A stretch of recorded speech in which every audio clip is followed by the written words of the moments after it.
Today, I'm going to show you how to set up Robinhood Legend. It is very quick and easy, and I think you can do this in minutes or less. Welcome back to Unchained to Trade. Today, we're going to be talking about Robinhood's new Robinhood Legend. It's a desktop application that has some advanced tools such as charting, a watch list that you can customize. There's real-time data, so you can see the prices changing in real time, and then multiple account views. And it just has a complete new and improved trading interface. I think this is a good starting point if you're a beginner. I've been using Robinhood for years, so I'm a little bit more familiar with it, but this is my first year really getting into options trading and being on Robinhood every single day. I'm gonna start by setting up my watch list. And I just want you to, if you are rolling out Robinhood Legend to test it out, I hope that you will just go through this with me. Before I get started, I just want to give God thanks and praise for being our source. I want to tell God thanks for this opportunity, this moment to learn and also earn at the same time. We thank God for breaking generational curses of poverty and all the things that have been keeping us trapped. We thank God for his freedom, his love, and his mercy. We bless his holy and mighty name. In Jesus' name I pray. Amen. All right, let's get started. I'm going to share my screen with you, and you can see as I walk through setting it up. I already have my desktop set up the way that I like it right now. I have over here to the left my watch list. I name it Scalp because I'm going to be primarily focused on trading options and specifically scalping during high volume times of trading. Here I have my account value. You can toggle this little eye here to turn it on and off. And then it shows my buying power. And then because I'm trading options, it also shows my options buying power as well. Below here, I have the chart that I use to look at different option pricing. And then I'm able to click directly on here to do the purchase. As soon as I purchase that option, it shows up here to the left. And I'm able to monitor directly what's going on, how much profit or loss I have. And then I'm able to see on the chart to the right here exactly how the stock is doing. So I'm able to quickly make a decision based on what the stock is doing. I'm able to quickly sell or add to my position from right here. And I really love that feature. My charts look a little tight right now because I only can share one screen. Usually when I'm doing this, I have it on two screens. And the way that I do that is I minimize this window. You notice the chart went off. That's because now it's spilling onto my second screen. All right, so that's something that you can do. Just kind of minimize the window and then use the arrows to extend it across, drag it across your other screen. So I'm going to set up a brand new, I guess, layout from scratch so that you can see how I did it. So when you open Robinhood Legend, it's going to look something like this. So it's going to be blank like this. And on the right over here, you get to add different widgets onto your screen. For right now, they have these six, your watch list, a chart, recent orders, positions, options chain, and account summary. And the thing that I love most about these widgets is that they are all connected. So once you click on the stock that you want from your watch list, the chart, orders, positions, everything updates based on what's you click on your watch list. Okay. All right. So we're going to set up the watch list first. All right. So I clicked on the watch list widget. It's the only thing right now on my screen. I can now toggle back and forth between the other watch lists that I have set up on Robinhood. I can also create a new watch list from here by clicking add new watch list. All right, so today we're going to just create a brand new watch list because the one that I have right now, I have about 16 stocks on here and I'm supposed to only have about 6 to 10. That way that I can really focus in and get intimate with these stocks and really understand how they move. And I can't do that with 16 on my list. So I'm going to kind of pare this list down to 6 to 10 stocks. And I'm gonna do that with you right now. So I'm gonna go back here and I'm gonna do, I can click new watch list, but let me see what happens. Okay. So I would have to add each of the ticker symbols back in here again if I did new. I wish you could start from scratch. No, not start from scratch. I wish you could start from an existing list, So what I'm gonna do though is I'm gonna just go back to the scalp list and I'm just going to remove the ones that I don't want. So here's out, I'm going to find out which ones I'm gonna keep. So I'm gonna use ChatGPT to help me assess. So I'm gonna go there right now. And I have my list of stocks here that I copied. So here we go. So I have the list here, the 16. Hopefully they're all here, but I have them here. And this is going to be my prompt to ChatGPT. Out of these 16 stocks, I want the top 10 for trading options. These top 10 should be the most volatile and have high liquidity for trading options. I also want to add in here that they should be diversified across industry. Because you don't want to just have one type of stocks. You don't want to just have just tech stocks or just AI stocks or just stocks from the healthcare industry. You want to be diversified in that way as well. So I am going to also say sort by the most most volatile to the least. I don't know if that makes sense, but this is going to be my prompt to ChatGPT, and let's see what comes back. Okay. So again, you see all these. You see Nvidia, Tesla, Amazon, Disney, JPM, and all these others. I may not even know some of the names for these, but it's okay. I am learning. I'm not proclaiming to be any sort of expert. Just remember, I'm here to learn and earn and teach somebody else while I can. So, all right. So we're gonna give that prompt. I shouldn't have closed that, but I did. All right. I can't see. Oh, it's all the way down here. All right. I'm gonna paste that in, and then I'm gonna what? All right. I'm gonna stay logged up. All right. Let's see what comes back. All right. So for the stocks listed, when looking for the top stocks with trading options, you generally want those with high implied volatility and good liquidity in options contracts. I will rank them from the most volatile to the least volatile while also ensuring diversification across industries. So this is a good thing about ChatGPT. It will repeat back to you exactly what it is that you want. And I like that. All right. So here are the top stocks. We have Tesla, Nvidia, Amazon, Advanced Micro Devices, Apple, Meta. You have SPY, QQQ, PLTR, and SoFi. All right.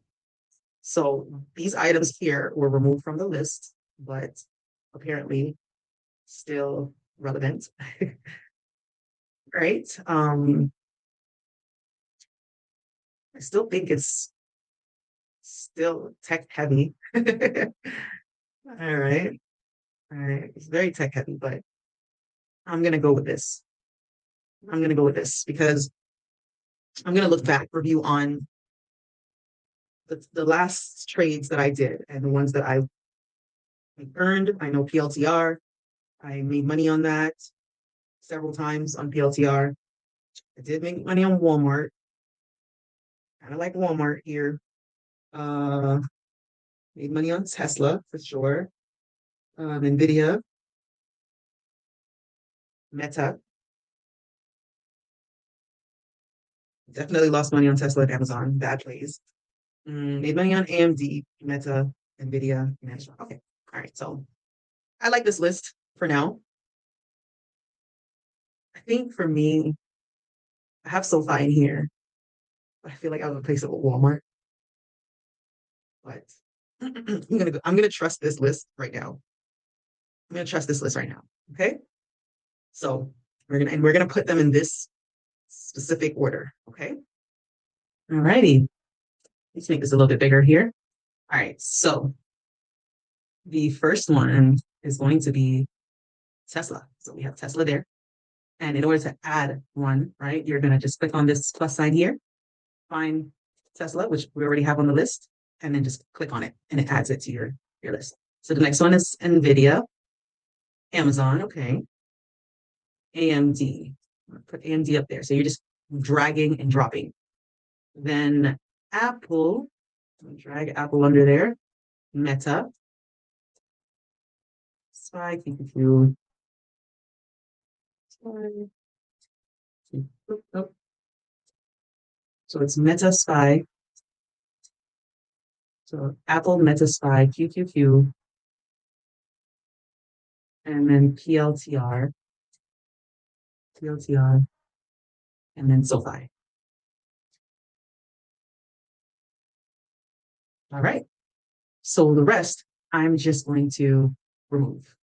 I'm going to mark them down because I want to make sure I have these on a different watch list. So Disney, JPM, Walmart, Chewy, LITM, and PFE. All right, that's it. Okay, I'm just going to remove these other ones. That way I stay focused in the mornings and I'm not overloaded, overwhelmed with what I'm doing. And I'm most likely going to stick to the top 6 or something like that. All right. So this looks much better right now. I'm going to finish setting this up so that you can see what it looks like when we're done. All right. Okay, so I have I'm going to name it. We'll leave it at sale because that's what I'm doing. So I'll leave it like that. So when I'm on the actual Robinhood app, I know that this is my list. Don't mess with it. All right. So the next thing I'm going to add here, so I'm going to go back to add widget. And then I'm going to click on my recent orders. I want to see, okay, what have I ordered? And then you see here, these are things that I've ordered recently, right? So I'm going to try to put that under, oh, I think I'm going to, you can make these smaller and then you can, make sure why it's not doing what I'm telling it to do. All right, we'll put it here for now. Recent orders. And then I'm going to add the options chain right here. I'm going to make that smaller, like that. Here you have the calls and then you have the puts. And you can, once you click the drop down, you can see the different prices for each chain. If that's what it's called. I don't know. Somebody correct me. I'm learning here. All right. The next thing that I found useful is the chart. That's what's going to help you make your money. So got my chart, but this chart needs to be bigger because you need to be able to see what's going on. So I'm going to make it bigger. I don't know why this one is just not, I think I'm going to remove it and I'm going to add it back again. So I'm going to move these over a smidge. I'm going to move this over and I'm going to make my chart the main star of the show. All right. To make it bigger, you just pull down and then just pull on the edges. Okay, so now this is the star of the show. All right. And then I'm going to add back that other stubborn widget, the watch list. It still wants to take that place. Let's see, if I go like this and then try to add it. Yeah, oh, there it is. See, now it changes the size, which is good. That's really what I want to see, right? The size changing. You can make this a little bit bigger too if you want to see more. And you can arrange this to whatever your liking is. You can move it around and make it how you want it. Here, I'm going to change the list back to the one that we just edited, right? So now I have my 10 stocks, right? So now I'm going to show you how these are connected. So notice this little dot, this square here, orange square. So when you click it, you're linking all of these together. So you click it and you can link all of your stocks together, right? So right now they're all orange. So as long as they're all orange, they're all linked together. So here's what I mean by that. If I want to see Tesla, I click on Tesla. And then what it does, it will pull up everything that I have on Tesla. This one here is not doing that. So I'm going to change it to orange. So now if I had any recent orders for Tesla, it would show up here, right? So right now, Tesla is selected. I don't have anything in recent orders for Tesla. Here's the chart for Tesla right now. And then down here, you have the options chain for Tesla. All right. If you find any of these other widgets useful, then feel free to add it. But those are the ones right now that I find very useful for me. I love too on here how you have the hours and it tells you what time of the market or time period of the market we're in. Right now, we're in the extended hours portion. It will give you the option to switch between portfolio performance and Bitcoin performance as well. But I just keep it at that because I kind of like the little feature where it goes dim when it's after trading hours and then it brightens when the market opens. I really like that. Another thing that I love, and I felt like Robinhood Legend did it very well, was when you place a trade, you hear not just you hear a confirmation, you hear a sound that confirms, hey, I purchased this trade, and then you hear a second little beep that says, hey, this trade has been filled. So when it's been filled, you'll see it here. But I really love those two sounds because it just gives you that confirmation, that assurance that, hey, it went through, right? When my trades don't go through, though, I have to pull up the site or have the app on my phone ready to go ahead and like change my bid uh to buy. So I really like that feature. Anyways, let's move on. I don't really have nothing else to say about that. All right. Uh the next thing that I want to show is and I think you know what? I think this video is already too long. I'm going to show it in another video, and that's how I set up my chart, how I put indicators on here to know how the stock is doing and whether or not I can take a trade. All right, that's going to be another video. Again, these are all interconnected, and when you click on one, it changes, and then you can see the live price here. Same here. Like today, these are the things that my recent orders for NVIDIA. I love that you can see the status. And what I also like in recent orders is that you can see like in real time how much you've earned or how much you've lost. I really like that. You don't have to refresh like what I have to do on Fidelity. You see it in real time. And I really like that. One thing I will say is that I noticed that when I do my trades on Fidelity, they get filled at lower prices. And when I do sell them, they get sold at higher prices. So that is one thing that I will say. So I use both Fidelity and Robinhood Legend. I have used Webull in the past. It's very, to me, it's like more advanced traders. It's a lot of stuff. And for someone who is a beginner, it might be a little overwhelming. So I just kind of stay away from Webull. I do recommend, if you're just jumping in, Webull has a paper trading section where you can practice your trading, practice trading options. And if you use that and you know just try to practice a few things, learn more about trading options, I think that is a good way to use Webull. I do have links to Webull, to Robinhood, and to Coinbase below. So if you want to get any of those apps, you can use my link. You do get free stocks if you do choose to use my link, and I also get a free stock. So support me if you can. All right. Well, you have a blessed and wonderful day. Again, we thank God. We bless His name, and the usual reminder is that we're not going to gain wealth hastily and foolishly. We are going to earn it by working hard and collect it bit by bit. Just like Proverbs 13:11 says, wealth gotten by vanity diminishes, but he that gathereth by labor shall increase. And we're going to stand on those words in the name of Jesus. We thank the Lord for all of our increases, and I pray that you will have a blessed and beautiful day.